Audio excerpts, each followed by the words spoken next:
สวัสดีทุกคนครับสวัสดีทุกคนเด้อมาสุขสุขคนเข้ามาแล้วอย่าลืมกดไลค์กดแชร์กดติดตามบักกินมาลงสีดาเนาะมื้อนี้ข้าพเจ้าก็ได้ออกมาเว้าเกี่ยวกับร้อนทาน้ำท่วมเนาะเพิ่งเค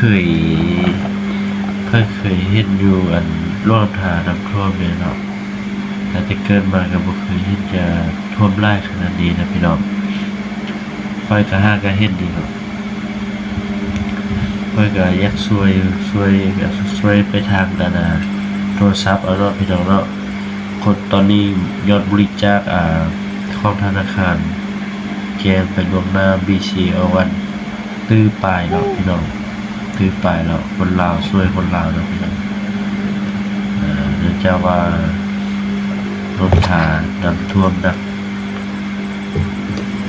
คือกับประเทศไทยในเชียงรายก็ท่วมคือกันเลยท่วมหนักอีกเนาะปีนี้ต่างทุกคนเห็นซื้อออนไลน์บอกท่วมหนักหลายปีนี้เดี๋ยวนี้โรงพยาบาลท่วมเกี่ยวกับท่วมหลายสำหรับโรคน้ำทาเนาะแต่ว่านำก็สู้ขึ้นดีเดี๋ยวนี้ก็เฝ้าระวังนำจะท่วมบ้านท่วมเมืองตอนรักอีหลีพี่น้องคลิปนี้ก็ออกมาเตือนพี่น้องเนาะวันนี้ก็อัดคลิปประมาณที่12เนาะน้ำท่วมอยู่ร่องทางก็ประมาณที่8ที่9เนาะเดี๋ยวนี้โรงพยาบาลก็เฝ้าระวังคือกันน้ำท่วมอยู่โรงพยาบาลแต่ว่ายังบ่ถึงขั้นวิกฤตเนาะโรงพยาบาลก็น้ำท่วมคือกัน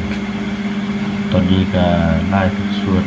ไปช่วยโรงทางเนาะโรงทางนักโรงปีนี้โรงพยาบาลก็เริ่มละถ้าฝนตกอีกนี่บ่เหลือละโหซี่บ่เหลือละส่วนค่อยก็ยานแฮงมีลูกน้อยเนาะมีลูกน้อยเนี่ยก็ยานเลยลูกก็ยังน้อยเนี่ยจักเฮ็ดอะไรถ้าฝนตกแห้งนี่ก็ยานเนี่ยพี่น้องเพราะว่าดินเฮือนอยู่บนต่ำบ่เนาะอยู่บนต่ำแล้ววันนี้น้ำมาแห้งนี่เอาบ่ทันเลยพี่น้องแต่ว่าพายุเข้มข้นนี่อาจจะยานหลายกว่าถ้ากันนี่ไปอยู่บนสูงเนาะแต่ว่าค่อยก็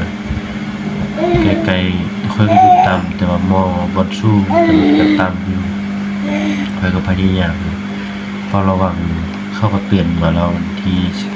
12เตือนมาแล้ววันที่12เห็นแจ้งการมาพี่น้องเดี๋ยวจะให้เบิ่งเนาะแจ้งการขึ้นมาตายานนี่เลยโรงพยาบาลแจ้งเตือนว่าให้เฝ้าระวังน้ำจะขึ้นสูงคืนนี้วันที่13มื้อเนาะจากรวมเดี๋ยวถ้าฝนตกอีกนี่จะคือโรคน้ำทาเลยแหละจีนปล่อยเขื่อนขึ้นมาอีกลาวก็ปล่อยเขื่อนต่อปล่อยเขื่อนถ้าเขื่อนแตกนี่มุดเลยโรงพยาบาลแต่อันนี้พอเพียงแต่ปล่อยสื่อไปอย่างท่วมแล้วพี่น้องปีนี้นักรวมในโรงพยาบาลนักรวมแต่ว่ามันยังท่วมขั้นสุดนะมันกำลังเริ่มแล้วถ้าว่าฝนตกอีกนี่บ่เหลือแล้วพี่น้องปีนี้ให้แห้งน้ำใหญ่นี่แต่ก็อาจจะช่วยลงทางเนาะช่วยบริจาคทาง BCL1 เนาะเพื่อรักษาได้ก็เป็นเงินพี่น้องเนาะช่วยทาง BCL1 เนาะนะใครอยากช่วยก็อย่าลืมกดเข้าไปแอปของธนาคาร BCL1 ได้พี่น้องนะมันจะมีแอปช่วยเรื่อยนะเนาะเข้าไปเบิ่งกันได้เด้อพี่น้องชาวลาวนะคลิปนี้มีประโยชน์หลายมาเตือนพี่น้องสาวโรงพยาบาลที่ว่าบางทีเป็นคนโรงพยาบาลเนาะต้องมาเตือนให้พี่น้องที่เบิ่งคลิปของค่อยนี้หรือว่าคนโรงพยาบาลนำกันให้ระวังนำโดยกันเด้อค่อยก็อยู่ใกล้ๆน้ำขาดนี่แหละแต่ก็ยานอยู่เนาะยานที่ขึ้นแตกยานที่เขาปล่อยน้ำลงมามุดเลยบางเดือนค่อยก็ยานอยู่ เขียนแต่ฝนตกแห้งเนาะตรงนี้